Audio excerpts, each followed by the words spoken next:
बिस्मिल्लाहिर्रहमानिर्रहीम। अस्सलाम वालेकुम माय यूट्यूब फैमिली। आज मैं आप सबके साथ बकरा ईद स्पेशल पे अरेबियन पुडिंग की रेसिपी शेयर करने जा रही हूँ, जिसे बनाना बहुत ही आसान है। हम इसमें ब्रेड और कस्टर्ड को यूज़ करके इसे बनाएंगे। बहुत ही आसान सी रेसिपी है, बट ये खाने में बहुत ही ज़्यादा टेस्टी लगती है।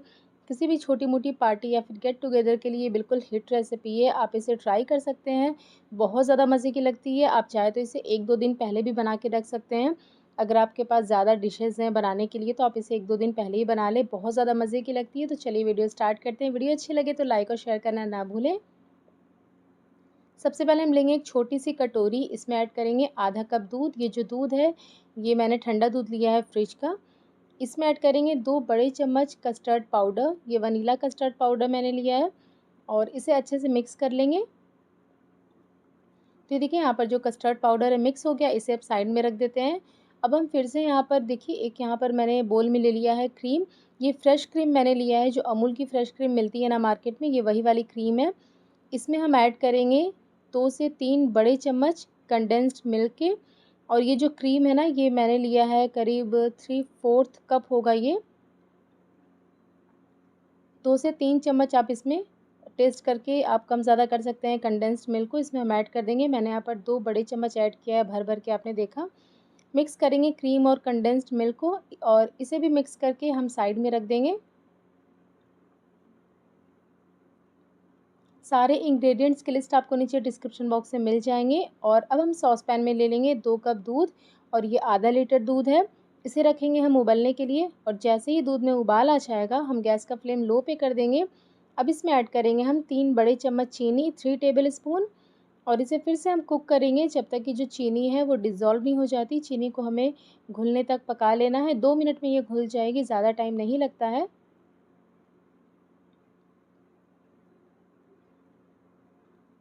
तो यहाँ पर मैंने 2 मिनट के लिए दूध को पकाया है। अब हमने जो कस्टर्ड को मिक्स करके रखा था ना स्टार्टिंग में, वो यहाँ पर हम ऐड कर देंगे। कस्टर्ड ऐड करने के बाद हम इसे फ़ौरन चलाते हुए पकाएँगे, क्योंकि कस्टर्ड जो है ना वो नीचे बैठ जाता है, तो आपको इसे फ़ौरन चलाते हुए पकाना है, जब तक ये थोड़ा-सा थिक नहीं हो जाता। ज़्यादा थिक आपको इसे नहीं करना है, और कस्टर्ड का जो रॉ फ्लेवर है वो चला नहीं जाता, तब तक हमें इसे पका लेना है। आपको कितना थिक करना है मैं अभी आपको दिखाती हूँ स्पून से। तो यहाँ पर मैंने इसे 5 मिनट के लिए पकाया है। ये देखिए टोटल 5 मिनट पकने के बाद ये इतना थिक हुआ है। स्पून पे इसकी अच्छी खासी कोटिंग आ रही है, आप देख सकते हैं। तो इसे हम साइड में रख देते हैं गैस का फ्लेम बंद करके। अब हम यहाँ पर एक डिश ले लेंगे, कोई सा भी बर्तन आप ले सकते हैं जिसमें भी आपको पुडिंग को सेट करना हो। और यहाँ पर ये देखिए मेरे पास ना छोटे वाले ब्रेड थे, जो छोटे वाले आते हैं वो मैंने लिए हैं। इसके एजेस को मैंने कट करके निकाल दिया है, और इसे इस तरीके से हम किसी भी बेकिंग डिश में या फिर किसी भी बर्तन में जिसमें भी आपको सेट करना हो, उसमें इस तरीके से नीचे में ब्रेड की एक लेयर को आप अरेंज कर लें। इसके ऊपर से डालें ये कस्टर्ड। कस्टर्ड को मैंने 2 मिनट के लिए ठंडा किया है। लगातार चलाते हुए आपको ठंडा करना है, छोड़ नहीं देना है इसको, वरना इसके ऊपर ना एक पपड़ी जम जाएगी जो अच्छी नहीं होती है। तो इसे लगातार चलाते हुए आप 2-3 मिनट के लिए ठंडा करें। इसके बाद कस्टर्ड की जो एक लेयर है, अच्छी खासी लेयर, हम इसके ऊपर लगाएँगे ब्रेड के ऊपर। फिर हमने जो यहाँ पर फ्रेश क्रीम और कंडेंस्ड मिल्क को मिक्स करके रखा था ना, वो यहाँ पर डालेंगे इसके ऊपर।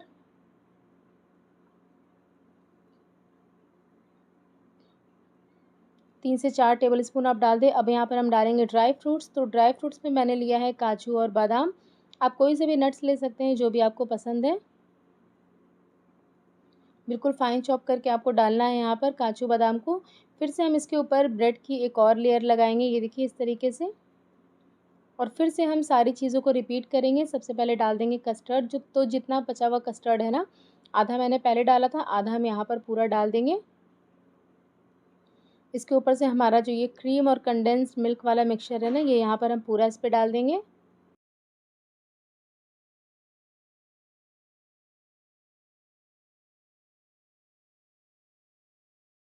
तो यहाँ पर ये देखिए मैंने क्रीम और कंडेंस्ड मिल्क का जो मिक्सचर था ना, वो पूरा यहाँ पर मैंने डाल दिया है। अब यहाँ पर मैंने कटोरी में ले लिया है थोड़ा-सा केसर वाला दूध। ये देखिए, केसर को मैंने दूध में भिगो कर रखा था, और उसे हमाम दस्ते में हल्का-सा मैंने क्रश कर लिया है। तो बस ये वही है, इसे भी हम ऊपर से डाल देंगे। अगर आपके पास नहीं है केसर तो कोई बात नहीं, ये बस बिल्कुल ऑप्शनल है ये। और ऊपर से भी गार्निश करेंगे इसे हम कटे हुए ड्राई फ्रूट्स के साथ। और अब हम इसे रख देंगे फ्रिज में सेट होने के लिए, कम से कम 3 से 4 घंटे के लिए। तो अगर आपको ये जो पुडिंग है ये थोड़ी-सी गीली-गीली चाहिए मतलब हल्की-सी लिक्विडी चाहिए, तो आप इसे बस 1 घंटे के लिए फ्रिज में रखें ठंडा होने के लिए, सेट होने के लिए। अगर आपको ये अच्छी खासी सेट चाहिए जैसे कि पुडिंग जो होती है ना बिल्कुल सेट, वैसी चाहिए तो आप इसे 3 से 4 घंटे के लिए रखें। मैंने इसे 3 से 4 घंटे के लिए रखा है। ये देखिए अच्छे से बिल्कुल यहाँ पर जो पुडिंग है वो सेट हो गई है। तो चलिए अब हम इसके पीसेस कट करके निकालते हैं।